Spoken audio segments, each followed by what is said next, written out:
Shalom, hari ini kita akan renungkan Kisah Para Rasul pasal 5, teksnya ayat 17 sampai 42.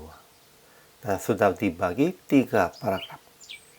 Paragraf yang pertama ayat 17 sampai 25. Rasul-rasul ditangkap dan dipenjarai. Namun seorang malaikat membuka pintu penjara dan rasul-rasul mengajar orang banyak di bait Allah. Paragraf yang kedua, ayat 26 sampai 32. Rasul-rasul berkata di mahkamah agama, kita harus lebih taat kepada Allah daripada kepada manusia. Paragraf yang ketiga, ayat 33 sampai 42. Gamaliel sarankan akan biarkan mereka, sebab jika mereka berasal dari manusia akan lenyap, tetapi kalau berasal dari Allah tidak akan dapat melenyapkan orang-orang ini. Kesimpulan hari ini, imam besar dan pengikut-pengikutnya menangkap rasul-rasul, lalu penjarai sebab mereka sangat iri hatinya.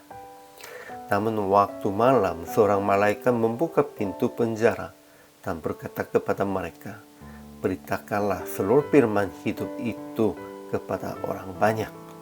Lalu rasul-rasul memberitakan Injil. Akhirnya kepala pengawal bait Allah mengambil kedua rasul itu, tetapi tidak dengan kekerasannya, karena mereka takut orang banyak. Mahkamah agama ingin menghentikan akan rasul-rasul mengajar tentang Yesus. Namun Petrus menjawab dengan jelas, kita harus lebih taat kepada Allah daripada kepada manusia, sehingga mereka ingin membunuh rasul-rasulnya. Namun seorang Farisi yang bernama Gamaliel berkata, biarkanlah mereka, sebab jika maksudnya dan perbuatan mereka berasal dari manusia, tentu akan lenyap.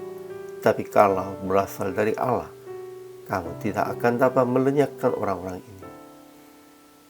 Akhirnya mereka lepaskan rasul-rasul dengan melarang mengajar dalam nama Yesus. Namun rasul-rasul tidak berhenti penginjilan. Ajaran tentang Allah. Pertama, Allah mengutus seorang malaikat untuk lepaskan dua rasul dari penjara, supaya beritakan seluruh firman hidup itu kepada orang banyak. Kedua, Allah telah membangkitkan Yesus yang orang Yahudi gantungkan pada kayu salib dan mereka bunuh. Ketiga, Allah mengaruniakan Roh Kudus kepada semua orang yang menaati Dia.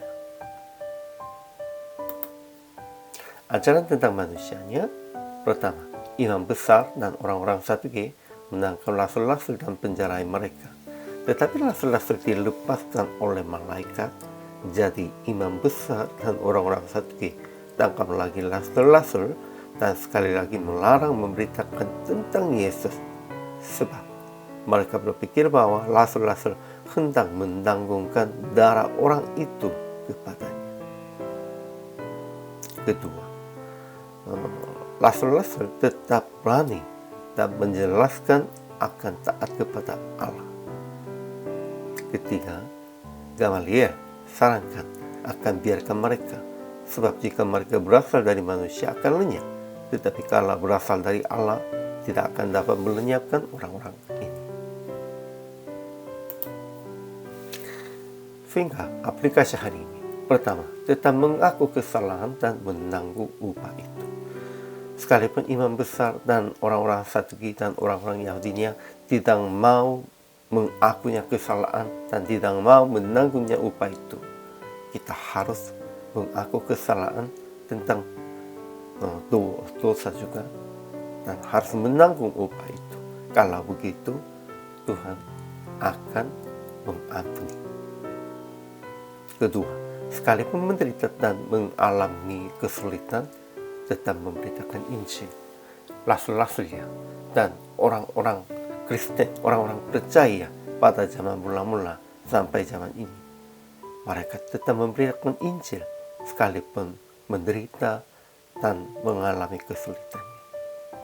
Melalui ini, kita juga sedang percaya Yesus Kristus. Dan orang-orang yang berikut pun juga akan menerima Yesus Kristus sebagai Juru Selamat melalui kita.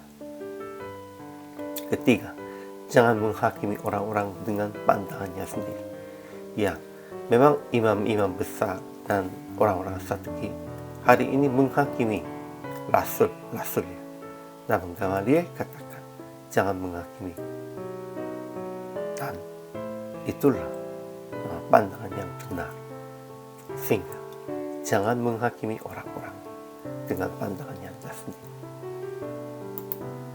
Jadi PR praktiknya juga jangan menghakimi orang-orang dengan pandangannya pribadi, tetap melihat dengan kesabaran dan bertanya kepada Tuhan tentang mereka. Kita, kalau mereka melakukannya sesuai dengan kehendak Tuhan, kita harus menerima mereka. Namun, kalau mereka melakukannya hanya dengan pikirannya sendiri dan untuk keinginannya sendiri, pasti akan dilenyapkan oleh Tuhan. Kita harus percaya ini. Hari ini juga selama melayani, Tuhan Yesus memberkati.